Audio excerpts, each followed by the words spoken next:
Neficia Collier. She is the star of the Minnesota Lynx. She had a chance to win the MVP this year. Most people thought the Minnesota Lynx were going to win the WNBA championship this year. She's the head of the WNBA Players Association, and she also runs a 3-on-3 Gus Macker league called the Unrivaled League.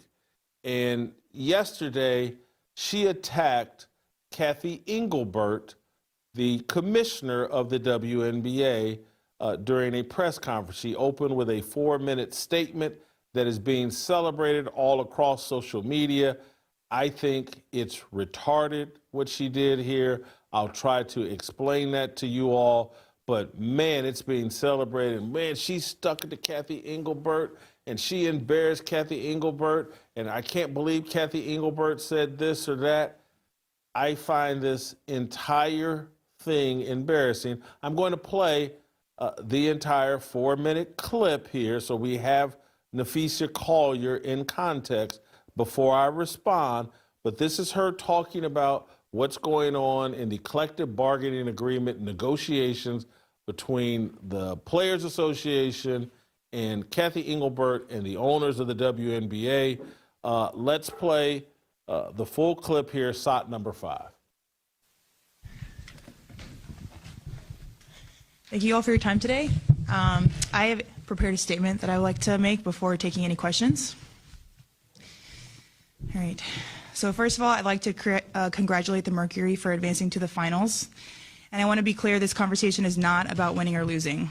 It's about something much bigger. The real threat to our league isn't money, it isn't ratings, or even missed calls, or even physical play. It's the lack of accountability from the league office.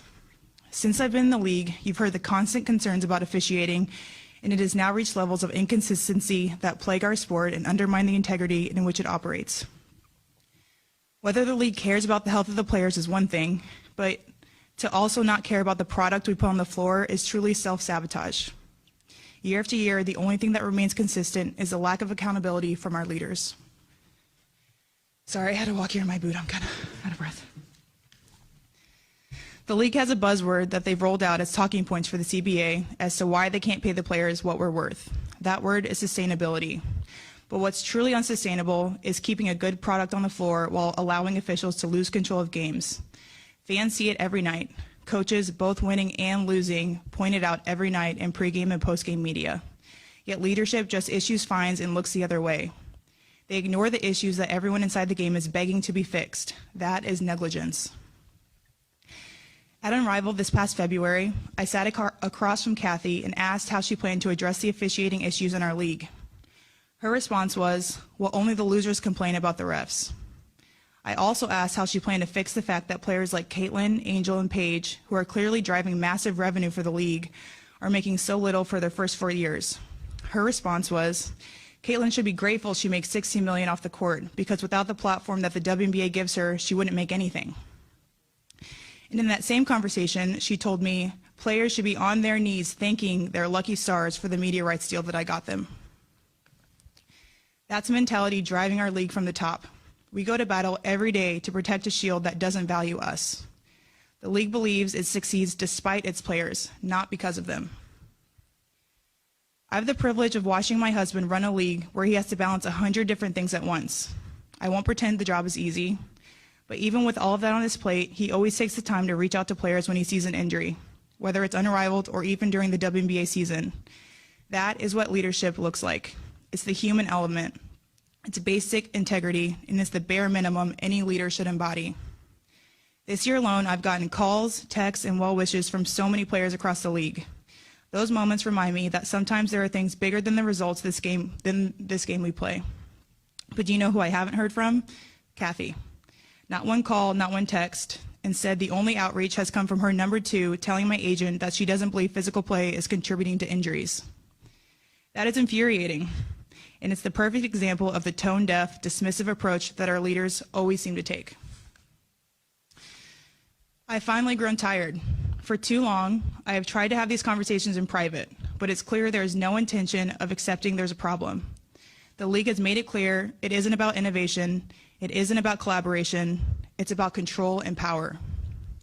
I've earned this platform and I've paid the price to get here, and now I have a responsibility to speak on behalf of the fans and everyone in this league that deserves better. Our leadership's answer to being held accountable is to suppress everyone's voices by handing out fines. I'm not concerned about a fine. I'm concerned about the future of our sport. At some point, everyone deserves to hear the truth from someone who I hope has earned the benefit of the doubt to fight for what is right and fair for our athletes and our fans. We have the best players in the world. We have the best fans in the world. But right now, we have the worst leadership in the world. If I didn't know exactly what the job entailed, maybe I wouldn't feel this way. But unfortunately for them, I do. We serve a league that has shown they think championship coaches and Hall of Fame players are dispensable, and that's fine. It's professional sports. But I will not stand quietly by and allow different standards to be applied at the league level. Thank you.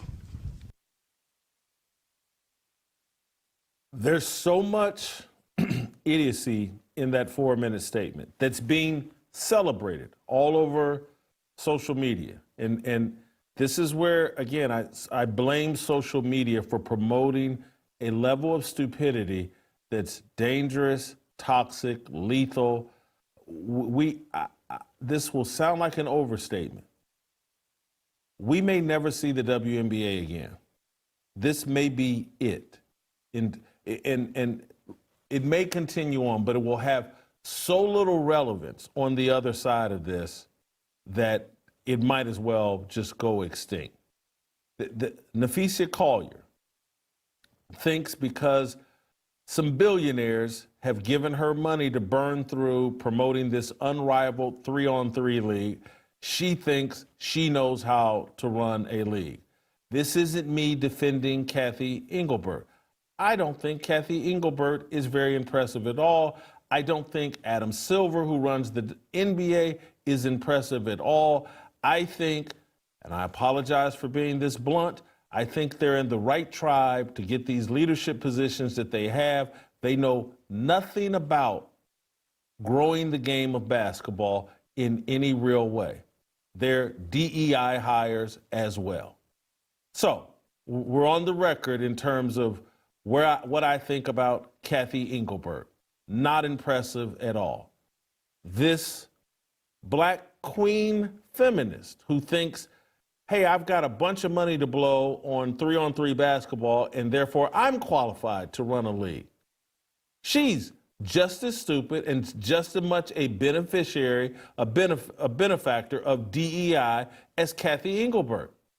When you live on welfare, as long as the WNBA players have, you then turn around and think, hey, it's my job to hold the people financing this welfare league. It's my job to hold them accountable. It is not your job. You don't even remotely understand how rough negotiations over millions and billions of dollars are. When you get in a high-stakes negotiation for millions and billions of dollars, really rough things are going to get said. Far rougher things than, hey, man, Caitlin Clark should be thanking us that she has this platform to make that $16 million. And everybody that's melting down over social media, oh, can you believe Kathy Engelbert said that? In a negotiation? Heck yes, I believe she said that. And she'll say much worse. They're fighting over millions and billions of dollars with a group of tall children that they have spoiled, that they're allowing to fly around on private planes for basketball games very few people want to watch or attend. This is insane. This is when you hear me say, men, quit apologizing for being men like we owe women a debt. We don't. Women won't build anything. That's not what they do. They're not going to build a great basketball league. They're going to destroy it. And they are destroying it. They had a gift sent to them called Caitlin Clark. And they've completely mismanaged it. And Caitlin Clark has been a part of the mismanagement of Caitlin Clark. The WNBA, everybody says, oh, Yes, Queen. Everybody running around on social media. Nafisia. Nafisia and all of these WNBA players are unlikable. They're just as unlikable as Kathy Engelbert. And those of us that's like, hey, let's go on in the WNBA. This Caitlin Clark thing's interesting. Let's give it a chance. Let's take a look. Hey, this is be something interesting over the summer. Take up some of our downtime. Let's take a peek. I'm going to give the WNBA a chance. We've been repulsed by what we've seen. Nobody's likable.